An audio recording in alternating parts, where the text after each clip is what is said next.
महाभारत आरंभ भाग 22। पिछले भाग में द्रोणाचार्य के पतन और कर्ण के सेनापति बनने के भाव को आगे बढ़ाते हुए आरंभ। कुरुक्षेत्र के मैदान में 5वें दिन के युद्ध में कौरवों की सेना का नेतृत्व महान योद्धा कर्ण ने संभाला। कर्ण अपनी अद्भुत धनुर्विद्या और अदम्य साहस के लिए प्रसिद्ध थे। वे अर्जुन के सबसे बड़े प्रतिद्वंद्वी माने जाते थे और पांडवों की सेना को उनके पराक्रम का भली भांति ज्ञान था।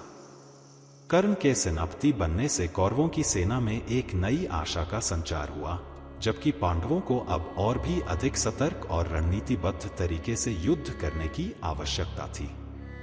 कर्ण ने कौरवों की सेना को एक नई व्यूह रचना में व्यवस्थित किया और स्वयं सबसे आगे रहकर युद्ध का संचालन करने लगे। उनके दिव्यास्त्रों के तेज और अचूक बाणों से पांडवों की सेना में भारी क्षति होने लगी।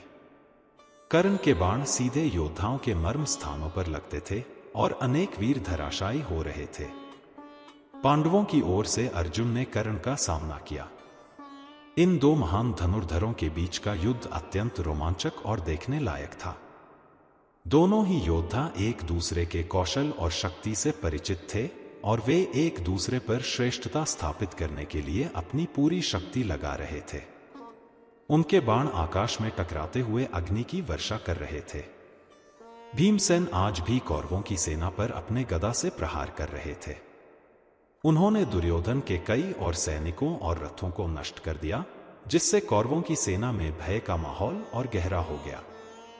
दुर्योधन कर्ण से पांडवों के आक्रमण को रोकने का आग्रह कर रहा था। 5वें दिन के युद्ध में अर्जुन और कर्ण के बीच कई बार आमना सामना हुआ। दोनों ही योद्धा एक दूसरे को पराजित करने के लिए दृढ़ संकल्पित थे। कर्ण ने अपने ब्रह्मास्त्र का प्रयोग करने का प्रयास किया, लेकिन अर्जुन ने अपने दिव्यास्त्रों से उसका प्रतिकार किया। भगवान कृष्ण अर्जुन को लगातार मार्गदर्शन कर रहे थे और उन्हें कर्ण की चालों से अवगत करा रहे थे। इसी बीच पांडवों के अन्य भाई भी कौरवों की सेना के अन्य योद्धाओं से जमकर मुकाबला कर रहे थे। नकुल और सहदेव ने अपनी तलवारों से अनेक शत्रुओं को मार गिराया और युधिष्ठिर अपनी नीति और धैर्य से अपनी सेना का मनोबल बनाए हुए थे। संध्या होने पर 5वें दिन का युद्ध भी समाप्त हो गया। दोनों ओर की सेनाएं बुरी तरह से थक चुकी थी। युद्ध के मैदान में मृतकों और घायलों की संख्या और बढ़ गई थी। पांडवों के शिविर में युधिष्ठिर और उनके भाई आज के युद्ध के परिणामों पर विचार कर रहे थे।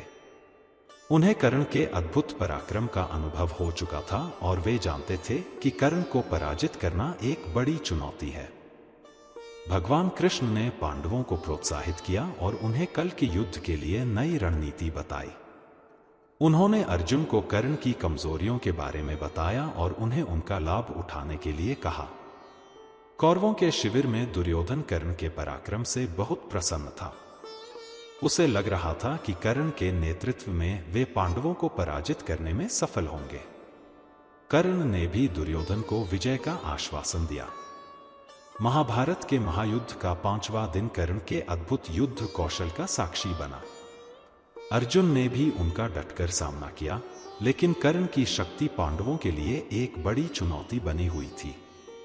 युद्ध का 6ठा दिन अब और भी महत्वपूर्ण होने वाला था। पांडव कर्ण को पराजित करने के लिए क्या योजना बनाएंगे? क्या कर्ण पांडवों के आक्रमण को रोक पाएगा? जानने के लिए हमारे साथ बने रहें। भाग 22 समाप्त। महाभारत आरंभ भाग 23। पिछले भाग में कर्ण के पराक्रम और अर्जुन के साथ उनकी टक्कर के भाव को आगे बढ़ाते हुए आरंभ। कुरुक्षेत्र के मैदान में 6ठे दिन का युद्ध और भी अधिक भीषण और निर्णायक होने वाला था। पांडवों को यह ज्ञात था कि कर्ण कौरवों की सेना के सबसे शक्तिशाली योद्धाओं में से एक हैं और उन्हें पराजित किए बिना युद्ध जीतना कठिन है।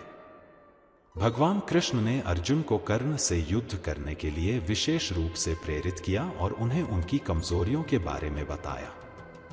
6ठे दिन के युद्ध में अर्जुन और कर्ण के बीच एक बार फिर भयंकर द्वंद्व युद्ध हुआ। दोनों ही योद्धा अपने अपने दिव्यास्त्रों का प्रयोग कर रहे थे और उनके बाण आकाश में टकराकर अद्भुत प्रकाश उत्पन्न कर रहे थे। कर्ण ने अर्जुन पर कई शक्तिशाली अस्त्रों का प्रयोग किया, लेकिन अर्जुन ने अपनी कुशलता और भगवान कृष्ण के मार्गदर्शन से उन सभी का प्रतिकार किया। इसी बीच भीमसेन कौरवों की सेना में भारी तबाही मचा रहे थे। उन्होंने दुर्योधन के कई और भाइयों और प्रमुख योद्धाओं को मार गिराया, जिससे कौरवों की सेना का मनोबल लगातार गिरता जा रहा था। दुर्योधन क्रोधित होकर बार बार कर्ण से पांडवों के आक्रमण को रोकने का आग्रह कर रहा था। छठे दिन के युद्ध में एक महत्वपूर्ण घटना यह हुई कि अर्जुन ने कर्ण के सारथी शल्य के साथ तीखी बहस की। शल्य वास्तव में पांडवों के मामा थे, लेकिन दुर्योधन ने उन्हें अपनी ओर से युद्ध करने के लिए मजबूर कर दिया था। अर्जुन ने शल्य को कर्ण का साथ छोड़ने और धर्म का साथ देने के लिए प्रेरित करने का प्रयास किया, लेकिन शल्य अपनी प्रतिज्ञा से बंधे हुए थे। युद्ध के दौरान अर्जुन ने कर्ण पर एक ऐसा दिव्यास्त्र चलाया जो उसे बुरी तरह से घायल कर सकता था, लेकिन कर्ण ने उस अस्त्र का प्रतिकार करने के लिए अपने ब्रह्मास्त्र का प्रयोग करना चाहा। दुर्भाग्य से कर्ण को परशुराम द्वारा दिया गया शाप याद आ गया, जिसके कारण वे महत्वपूर्ण समय पर अपने ब्रह्मास्त्र का प्रयोग करना भूल गए। इस चूक का लाभ उठाकर अर्जुन ने कर्ण को और भी अधिक घायल कर दिया। कर्ण बुरी तरह से घायल होने के बावजूद युद्ध करते रहे, लेकिन उनकी शक्ति अब पहले जैसी नहीं रही थी। अर्जुन ने उन पर लगातार बाणों की वर्षा की और अंततः कर्ण अपने रथ पर मूर्छित होकर गिर पड़े। कर्ण के मूर्छित होने से कौरवों की सेना में निराशा की लहर दौड़ गई, जबकि पांडवों की सेना में उत्साह बढ़ गया। अर्जुन ने कर्ण को पराजित करके एक बड़ी बाधा को पार कर लिया था। संध्या होने पर छठे दिन का युद्ध समाप्त हुआ। पांडवों ने आज के युद्ध में महत्वपूर्ण बढ़त हासिल कर ली थी। युधिष्ठिर और उनके भाई भगवान कृष्ण के साथ मिलकर कर्ण की स्थिति और आगे की रणनीति पर विचार कर रहे थे। कौरवों के शिविर में दुर्योधन कर्ण की स्थिति देखकर अत्यंत चिंतित था। उसे अब अपनी हार का डर सताने लगा था। उसने अपने बचे हुए योद्धाओं को अगले दिन और भी अधिक वीरता से लड़ने के लिए प्रेरित करने का प्रयास किया। महाभारत के महायुद्ध का छठा दिन अर्जुन के पराक्रम और कर्ण के दुर्भाग्य का साक्षी बना। कर्ण के घायल होने से अब कौरवों की सेना कमजोर पड़ गई थी। युद्ध अभी समाप्त नहीं हुआ था। कर्ण अभी भी जीवित थे और वे अगले दिनों में फिर से युद्ध में उतर सकते थे। पांडव अब अपनी इस बढ़त को कैसे बनाए रखेंगे, जानने के लिए हमारे साथ बने रहें। भाग 23 समाप्त। महाभारत आरंभ भाग 24। कुरुक्षेत्र के मैदान में 7वें दिन का युद्ध फिर से शुरू हुआ। कर्ण पिछली लड़ाई में घायल होने के बावजूद अपनी अद्भुत इच्छा शक्ति के बल पर युद्ध भूमि में लौट आए थे। उनके वापस आने से कौरवों की सेना में एक बार फिर उत्साह का संचार हुआ, जबकि पांडवों को यह ज्ञात था कि उन्हें कर्ण को पराजित करने के लिए और भी अधिक प्रयास करने होंगे। 7वें दिन के युद्ध में अर्जुन और कर्ण के बीच एक बार फिर भीषण द्वंद्व युद्ध हुआ। दोनों ही योद्धा अपनी पूरी शक्ति और कौशल का प्रदर्शन कर रहे थे। कर्ण ने अर्जुन पर कई शक्तिशाली अस्त्रों का प्रयोग किया और अर्जुन ने भी उनका कुशलतापूर्वक प्रतिकार किया। यह युद्ध इतना तीव्र और रोमांचक था कि दोनों सेनाएं सांस रोके इसे देख रही थी। इसी बीच भीमसेन कौरवों की सेना पर लगातार आक्रमण कर रहे थे।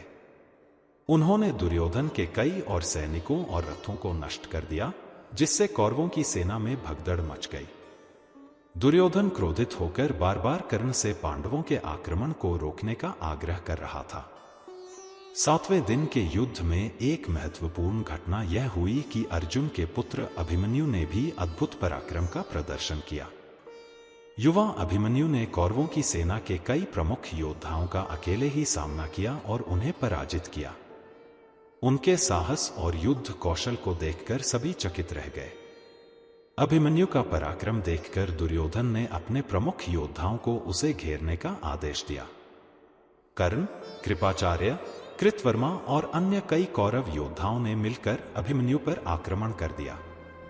अकेले अभिमन्यु ने वीरतापूर्वक उनका सामना किया, लेकिन अंततः वह इतने सारे योद्धाओं से घिर जाने के कारण वीर गति को प्राप्त हुए।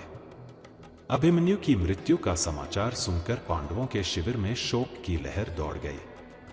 अर्जुन अपने प्रिय पुत्र की मृत्यु से अत्यंत दुखी हुए और उन्होंने कौरवों से इसका बदला लेने की प्रतिज्ञा की। युधिष्ठिर और अन्य पांडवों ने भी अभिमन्यु के लिए शोक व्यक्त किया, लेकिन उन्होंने अपने क्रोध को नियंत्रित रखा और युद्ध जारी रखने का संकल्प लिया। संध्या होने पर 7वें दिन का युद्ध समाप्त हुआ। पांडवों ने आज एक वीर योद्धा को खो दिया था, लेकिन उन्होंने कौरवों को भी भारी क्षति पहुंचाई थी। युधिष्ठिर और उनके भाई भगवान कृष्ण के साथ मिलकर अभिमन्यु की मृत्यु पर शोक व्यक्त कर रहे थे और आगे की रणनीति पर विचार कर रहे थे। कौरवों के शिविर में दुर्योधन अभिमन्यु की मृत्यु से प्रसन्न था, लेकिन उसे कर्ण और अर्जुन के बीच चल रहे भीषण युद्ध की चिंता भी थी। उसे पता था कि यदि कर्ण पराजित हो गए तो उनकी स्थिति कमजोर हो जाएगी। महाभारत के महायुद्ध का 7वां दिन अभिमन्यु के अद्भुत साहस और उनकी दुखद मृत्यु का साक्षी बना। पांडवों ने एक वीर योद्धा को खो दिया था, लेकिन उनका संकल्प अभी भी दृढ़ था। युद्ध अभी समाप्त नहीं हुआ था। अर्जुन अपने पुत्र की मृत्यु का बदला लेने के लिए और भी अधिक क्रोधित थे। अगले दिनों में युद्ध और भी भीषण होने वाला था। जानने के लिए हमारे साथ बने रहें। भाग 24 समाप्त।